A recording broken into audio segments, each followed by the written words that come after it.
You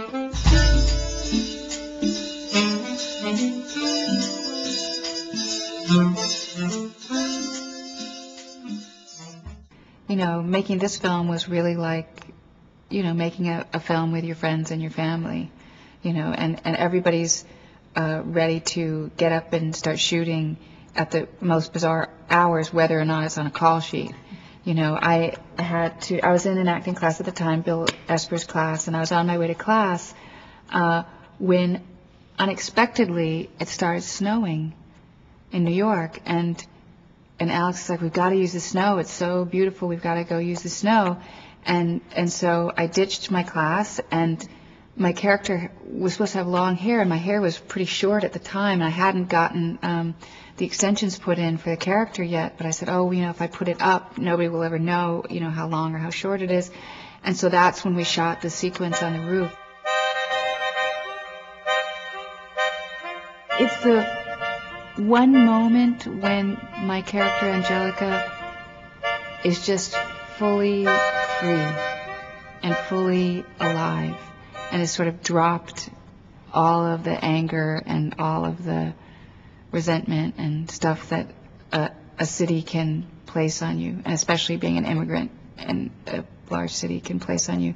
And then it's just, you know, it's just freedom. It was just total freedom. I think that's for me why that sequence on the roof is so lovely. Steve is just so full of life and is so excited about life and about making films, and that it's infectious. And he and Alex work so well together. They're a very, very good team.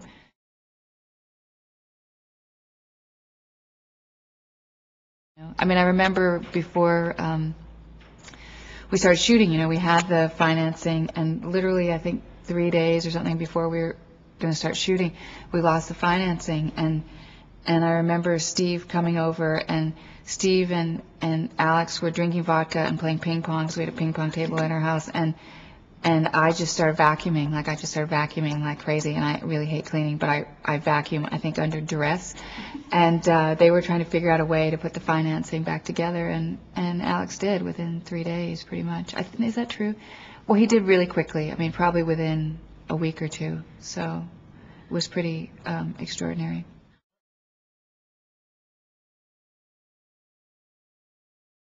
Because he's the writer, he has the blueprint in front of him, but he's not somebody who needs to control everything. He knows that whether it's intellectually or instinctually that you have to go jump off the cliff now, and he does it so willingly. It's not something that he thinks twice about, and he will ask other people their opinions, though it's always clear on the set that he's the captain of the ship. I mean, it's, you know, you feel in his life, I think that he carries certainly the most authority when he's on the set. He feels so at home on the set.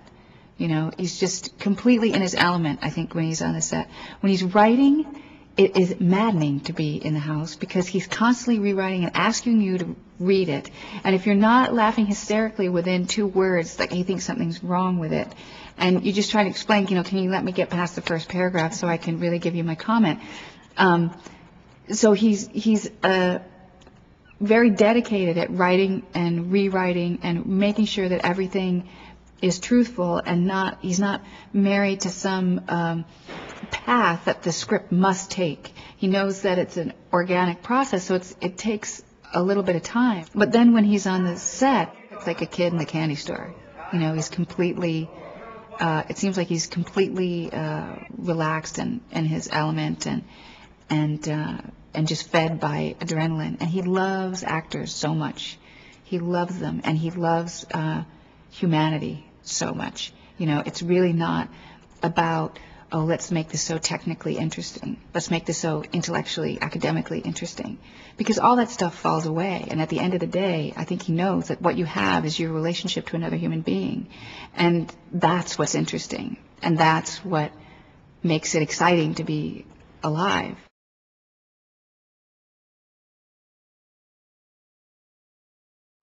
Well, Seymour is kind of like, you know, he's kind of like that crazy uncle that every family has, and and you love him, but you're kind of terrified when he comes over because you don't know what's going to happen. But you know that, well, for example, I was in LA and somebody had broken into my yard and I was terrified, and it was 3 o'clock in the morning and I was by myself, and I called Seymour because I knew that Seymour would help me and he would take care of me.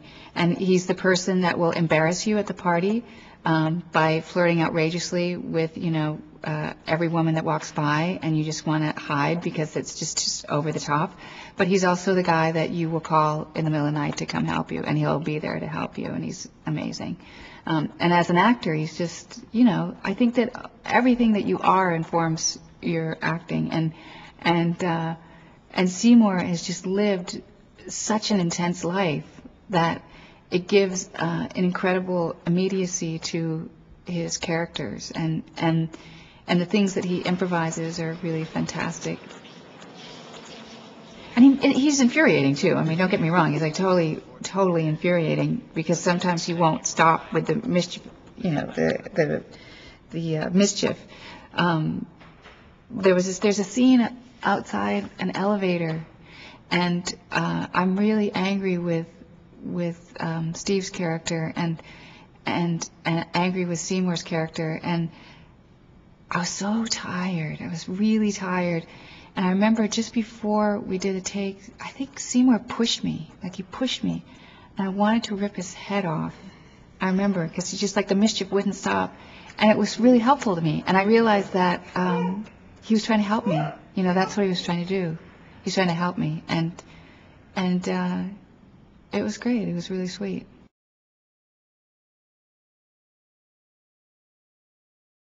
My mom, I think this is true, my mother, in order to help finance the film, gave us her pension money.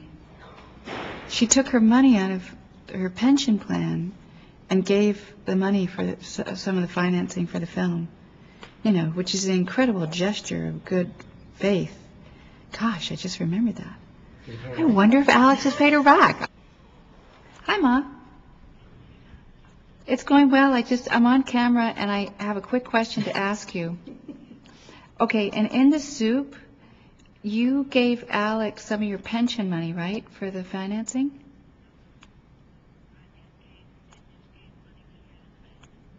But you got paid back, right? Oh, okay. I'm just checking because I couldn't remember. I think that's Alex calling me on the other line. Hello? Okay, it's Alex. All right, so. Okay, good. All right, bye. So it wasn't my mother's pension. It was money that they had in the bank, that she and my stepfather had in the bank, and they did get paid back.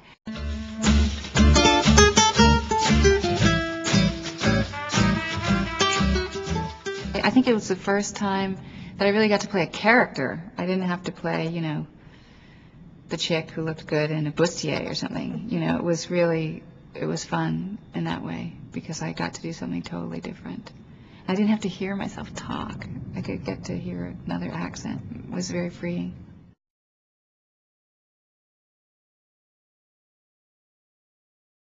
It was an amazing festival. Allison Anders was there, and Robert Rodriguez was there, and Quentin was there with Reservoir Dogs, and we were there with In the Soup, and Alex and Quentin became really good friends from that festival, and Allison became friends with everybody at that festival, and these were all just people who were really excited about filmmaking, and I